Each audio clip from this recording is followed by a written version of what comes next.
It's just been like that. It's how the royal family have done it for centuries. It's just been tradition that the Queen and the King would have separate bedchambers. Every single person watching this right now has probably heard that Queen Elizabeth and Prince Philip slept in separate bedrooms. You may have even laughed about it once or twice, but here is what almost nobody has ever told you.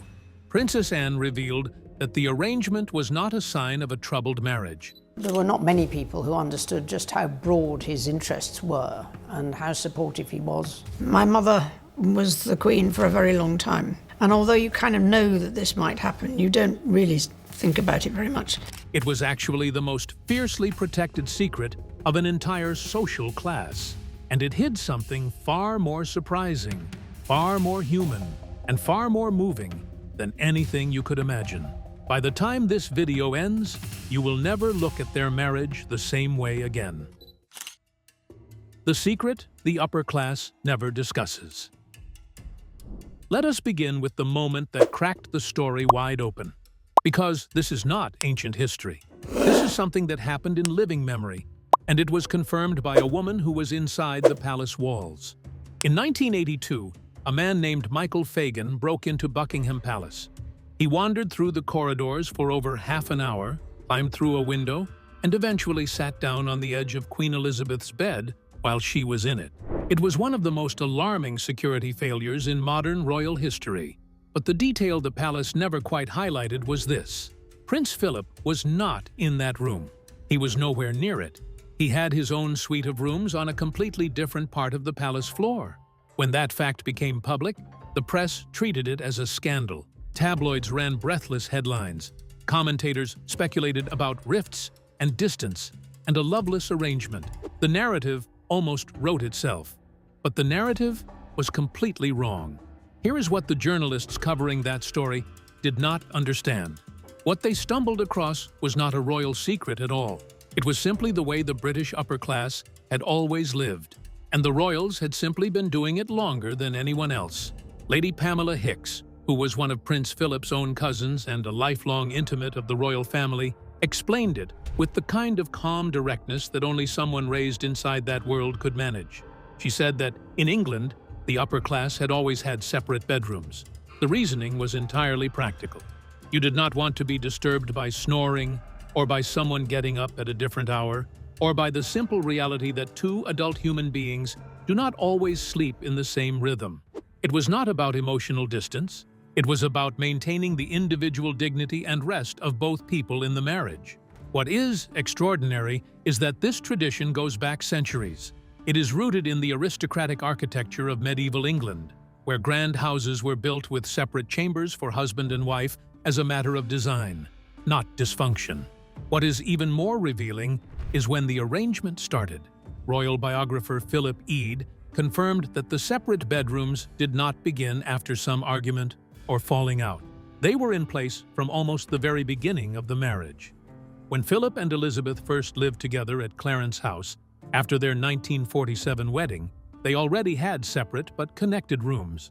A valet named James MacDonald once found Queen Elizabeth in Philip's bed one morning, which tells you that the connection between those rooms was used frequently. The separateness was structural. The intimacy was real. At Buckingham Palace, the arrangement was formalized by geography. The Queen's suite was on the northwest flank of the first floor, Philip's rooms nearby, with connecting doors between them. They took breakfast together every morning in the morning room, and that quiet domestic routine was far more telling about the state of their marriage than any sleeping arrangement could ever be. Philip himself gave perhaps the most honest description of how he thought about marriage. In 2006, in a rare moment of candor, he said that the secret of a happy marriage was to have different interests.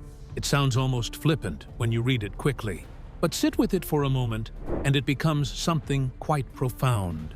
Philip understood that two people cannot sustain a lifetime together by collapsing into one identity. You have to remain two distinct people, and that requires space, both literally and figuratively.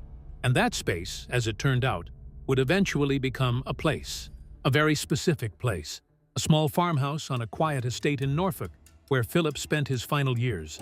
And the story of that farmhouse goes back much further than Philip ever went. It goes back to a boy the royal family buried and tried to forget. Wood Farm, the house that held secrets. If you drive through the Sandringham estate in Norfolk today, past the grand main house where the royal family has gathered for Christmas every year for over a century, and you keep going along a quiet road for about half a mile, you will eventually come to a modest red brick farmhouse shaped like the letter L. 5 bedrooms, a working kitchen, views over flat Norfolk fields that stretch toward the sea. This is Wood Farm. Prince Philip first started renovating Wood Farm in the mid-1960s. It was never meant to be a statement. It was meant to be a retreat, a place where the man who had spent decades living in palaces and carrying out thousands of public duties could simply exist without ceremony. He redesigned the kitchen. He reorganized the bedrooms. He made it his own. Teresa Thompson worked as a housekeeper at Wood Farm for 22 years. She described it in the most straightforward terms imaginable. She said that all the royal family loved Wood Farm because it was out of the way, it was small, and it was intimate. 3 words that could not be further from the vocabulary of Buckingham Palace. Philip painted at Wood Farm, not watercolors as is sometimes written, but oils. He had been tutored by Norfolk artist Edward Seago and took the craft seriously.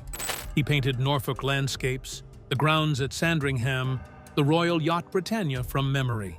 His best-known work is a painting from 1965 called The Queen at Breakfast, Windsor Castle.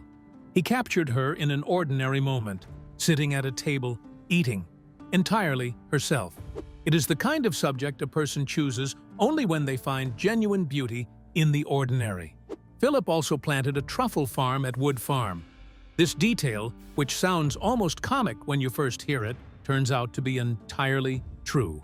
In 2006, he had more than 300 saplings planted at roughly 15 pounds each, the roots already inoculated with black truffle spores. The first harvest arrived around 2018, and the truffles were valued at approximately 1,000 pounds per kilogram. Philip never sold them commercially. He simply grew them because he wanted to. Adrian Cole of Truffle UK confirmed the project and described it as one of the earliest successful black truffle harvests in the United Kingdom. A former naval officer, consort to the Queen, Duke of Edinburgh, had quietly become one of England's first truffle farmers. The Queen visited regularly. Darren McGrady, who served as royal chef, described her wearing marigold rubber gloves to do the washing up after meals at Wood Farm. The image is so far from the ceremonial portrait of Queen Elizabeth II that it almost seems invented, but it was not. At Wood Farm, she washed the dishes in yellow rubber gloves, the same ones you can buy at any supermarket. But Wood Farm had a history long before Philip ever arrived there, a history the royal family had spent decades trying to contain. And it involves a child. His name was Prince John. He was the youngest son of King George V, and almost no one alive today was ever meant to know he existed. The boy they hid from history. Prince John was born on July 12, 1905, the 6th and youngest child of King George V and Queen Mary. He was, by all early accounts, a lively and sweet-natured child. He smiled easily. He loved his nanny. He enjoyed being outdoors. By the time he was 4 years old, he had begun having epileptic seizures. Epilepsy in the early 20th century was feared, stigmatized, and associated with hereditary weakness. For a royal family whose legitimacy rested on the perception of strength and continuity, a child with epilepsy represented something they did not know how to manage publicly, and so, gradually, they stopped trying. In 1916, when John was 11 years old, he was moved to Wood Farm. His companions were reduced to his nurse, Charlotte Bill, known to everyone as Lala, and a local girl named Winifred Thomas, who was brought in to be his playmate.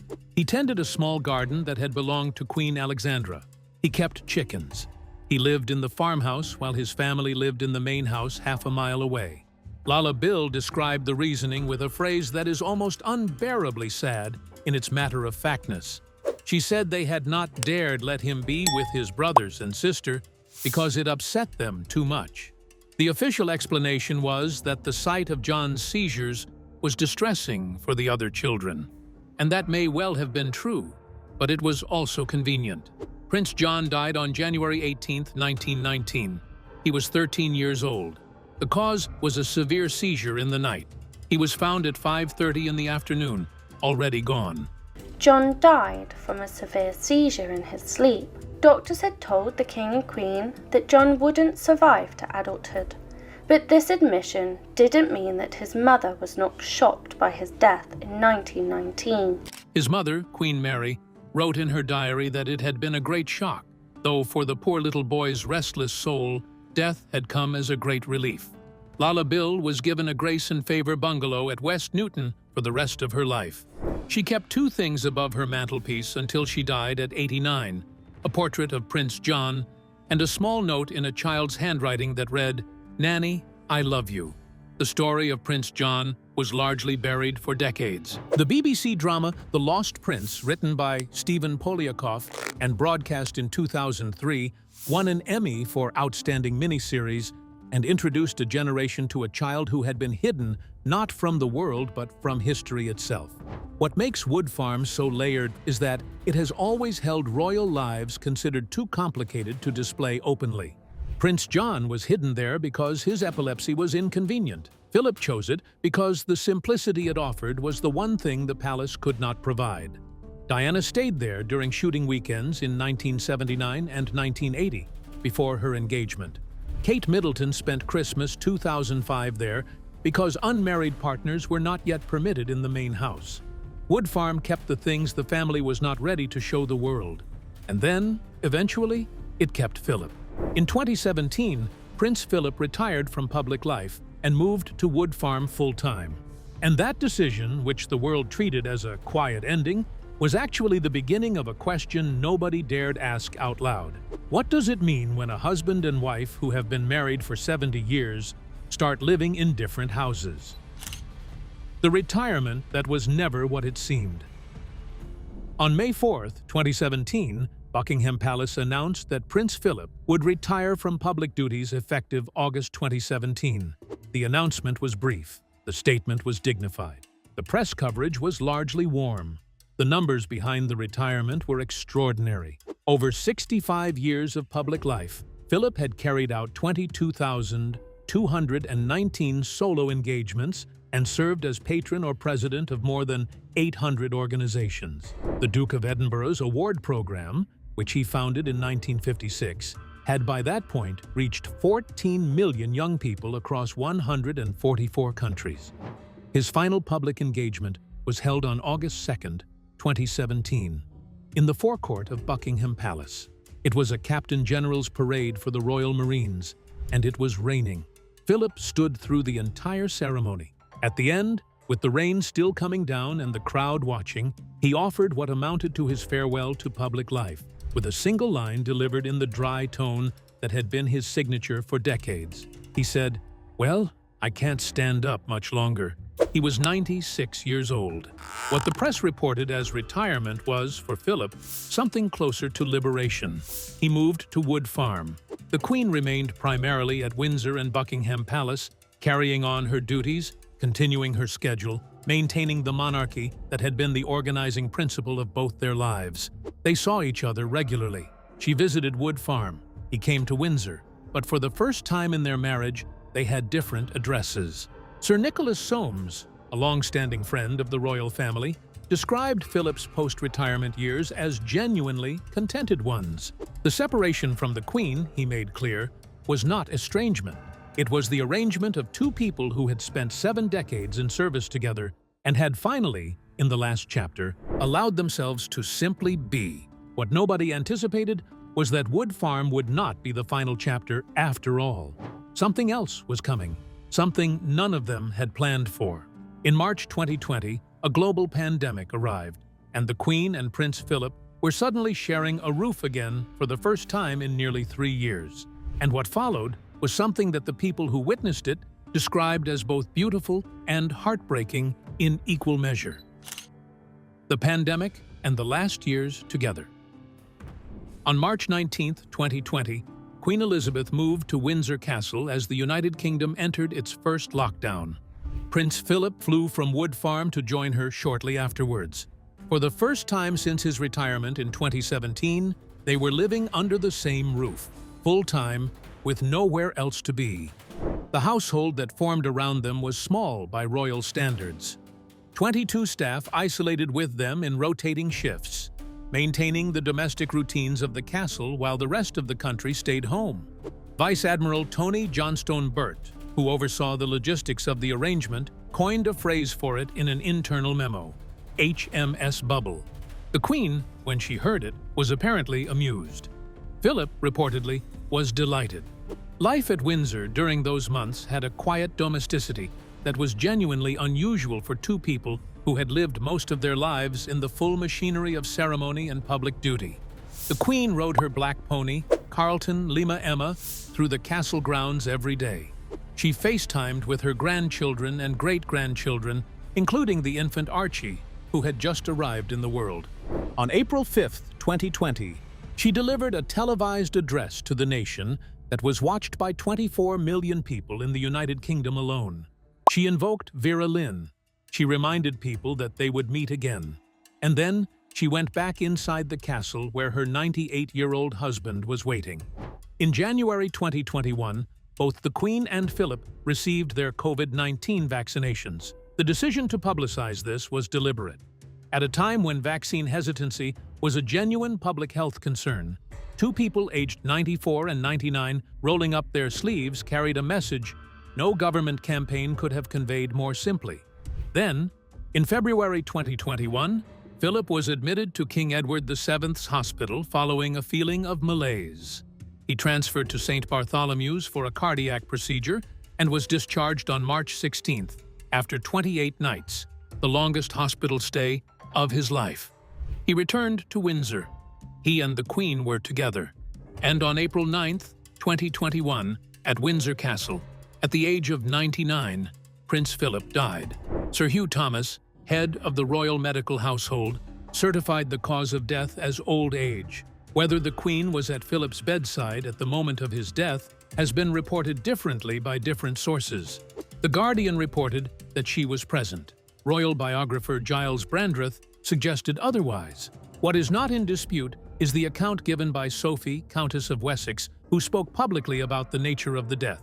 She described it as very peaceful and said it was just like somebody took him by the hand and off he went. What she describes as the giant-sized hole the death of Prince Philip 2 months ago has left in the royal family. She says it really hit when the Wessexes went to Scotland during the school holidays and to the spot near Balmoral where Sophie took this photo of the Queen and Prince Philip in 2003. At Westminster Abbey, the tenor bell tolled 99 times, one for each year of his life. Princess Anne's statement, released on April 11th, was accompanied by a photograph taken at the 2012 London Olympics, the two of them standing together, his face turned toward her in the easy, unself-conscious way of people who have known each other all their lives. She wrote that her father had been her teacher, her supporter, and her critic, but that mostly it was his example of a life well lived and service freely given that she had most wanted to emulate. The funeral was held on April 17th, 2021. 30 mourners were permitted because of COVID restrictions. Philip's coffin was carried on a custom Land Rover Defender hearse finished in Edinburgh green, a color he had helped design. And then came the image that nobody who saw it could forget. In the choir of St. George's Chapel at Windsor Castle, the Queen sat alone, small, in black.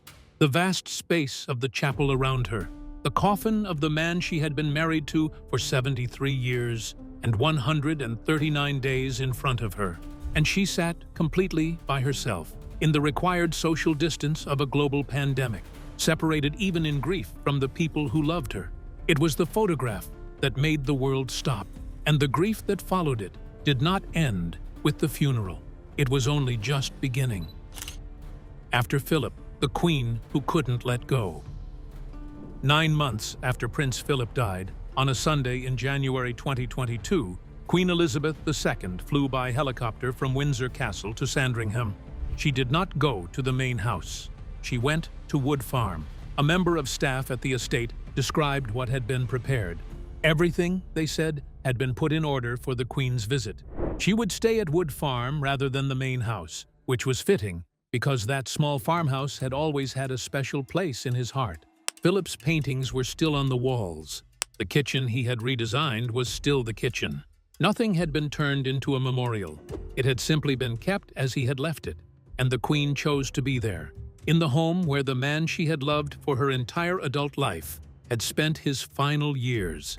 At a Sandringham event on February 5th, 2022, the Queen mentioned Philip unprompted. She said he had loved Wood Farm because the sea was so close. It is the kind of detail a person holds on to. The kind of thing you remember not from documents or diaries, but from watching someone you love stand at a window and look toward the horizon. Angela Kelly, the Queen's senior dresser, described a moment after the funeral that has never quite left those who heard it. She helped the Queen off with her coat and hat. No words were spoken, and the Queen walked to her sitting room and closed the door. Kelly did not knock. She understood that there are some moments that cannot be entered. The Queen's grief was not performed. It was present in small, quiet ways that were far more telling than any public statement. At the 2021 Christmas broadcast, she wore a sapphire chrysanthemum brooch that she had first worn on her honeymoon in 1947. She spoke of Philip directly, describing his mischievous, inquiring twinkle as bright at the end as when she had first set eyes on him. Those words were not written by a speechwriter, they were hers. Royal commentator Katie Nicholl, who had covered the royal family for decades, said something that stayed with many people who heard it. She suggested that the Queen had ultimately died of a broken heart, that something in her had died when Philip went. It is impossible to verify and impossible to dismiss. The decline was visible. She began using a walking stick in October 2021, spent a night in hospital that same month, contracted COVID in February 2022, and missed the state opening of Parliament in May 2022 for the first time in 59 years. The Queen, in consultation with her doctors, has reluctantly decided, we are told, that she will not attend tomorrow's state opening of Parliament. The woman who had stood in the rain at every public engagement for 7 decades was now absent from the most formal occasion in the parliamentary calendar. Queen Elizabeth II died on September 8, 2022, at Balmoral Castle at 3:10 in the afternoon. She was 96 years old. Princess Anne was at her side. They had always been the most similar of her children in temperament and disposition, the two women in the family who had inherited the same steel, the same directness, the same total absence of self-pity. On September 19, 2022, Elizabeth and Philip were reinterred together in the King George VI Memorial Chapel at Windsor Castle. They had been married for 73 years, 139 days, the longest royal marriage in British history. They left together, and it was Princess Anne, the daughter who had watched all of this from the closest distance, who finally said in a CBC interview the following year, something that cut through every myth and every misunderstanding about what that marriage had actually been. Something that had never quite been said before, at least not out loud. What 73 years of love actually looks like. In November 1997, Queen Elizabeth and Prince Philip celebrated their golden wedding anniversary. The dinner was held at the Banqueting House in London, hosted by Prime Minister Tony Blair. And the Queen, who rarely spoke in public about the interior of her marriage, chose that evening to say something that startled everyone who heard it. She said that she and Philip had sustained their marriage, above all, because Philip had been her strength and stay throughout all these years. Philip offered his own response at the same dinner with characteristic deflection wrapped around something entirely genuine. He said the main lesson he had learned was that tolerance was the one essential ingredient of any happy marriage. It sounds modest, but from a man who had spent half a century walking 3 steps behind his wife in public, deferring to her judgment in every formal setting, subordinating his own career and ambitions to her role, the word tolerance carried an enormous weight of lived experience. The letters tell a different story still. In 1946, before the engagement was announced, Philip wrote that to have fallen in love completely and unreservedly made all his personal troubles, and even the world's troubles, seem small and petty. He was 25, raised without a stable home, shuttled between relatives across Europe. The certainty he had found in Elizabeth was the first solid ground he had ever stood on. After the wedding, he wrote to the Queen Mother that Elizabeth was the only thing in the world which was absolutely real to him, and that his ambition was to weld the two of them into a new combined existence. He used the word weld deliberately, a word about joining two things, so that the join becomes stronger than either part alone. Elizabeth wrote from her honeymoon at Broadlands with an openness she would rarely permit herself again in writing. She said they behaved as though they had belonged to each other for years, and called him the best and nicest man in the world. She was 21, already queen-in-waiting, already carrying the weight of what was coming, and she was completely, apparently effortlessly, in love. Lord Charteris, the Queen's private secretary for many years, offered the clearest external view of what Philip actually provided. He said Philip was the only man in the world who treated the Queen simply as another human being, and the only man who could. Think about what that means. Elizabeth became queen at 25. From that point on, every room she entered was shaped by who she was. People were nervous, deferential, careful. They did not argue with her or make her laugh or speak to her the way a husband speaks to a wife. Philip did all of those things. For a woman in her position, that was not a small gift. It was irreplaceable. Michael Parker, Philip's first private secretary and one of his closest friends, summarized Philip's philosophy of the marriage in a single sentence. He said that Philip's job, first, second, and last, was never to let her down, and in 73 years, he did not. Princess Anne spoke about her parents' marriage in a 2023 interview with CBC journalist Adrienne Arsenault. The conversation turned to the photograph from Philip's funeral, the one of the Queen sitting alone in St. George's Chapel. Anne paused before answering. She said that in some ways she was glad they had not seen that moment in real time. And then she said something quietly devastating. She said that when you saw the photograph, it was somehow much worse. She did not explain further. She did not need to. The photograph had already said everything. There was the woman who had been one half of the longest royal marriage in modern history, sitting entirely alone, because the man who had made her ordinary and given her the only private life she ever had was in the box in front of her. There was no protocol for how to sit with that. There was only the grief of a woman who had lost the person she loved. When Prince Louis, the youngest of Kate and William's children, heard that his great-grandmother had died, he turned to his mother and said, "Mummy, don't worry, because she is now with great-grandpa." A 5-year-old understood what the tabloids had spent decades misreading. He was not a symbol of dysfunction. He was not a sign of distance. He was the person she went back to, always. The man in a different bedroom, a different house, a different life that was also, at every turn, entirely entwined with hers. Separate rooms, separate houses, one marriage, 73 years, and a love that a child understood before the press ever did. If this story changed how you think about what love actually looks like over a lifetime, drop your thoughts in the comments below. And tell us, did you ever think their arrangement meant something was wrong?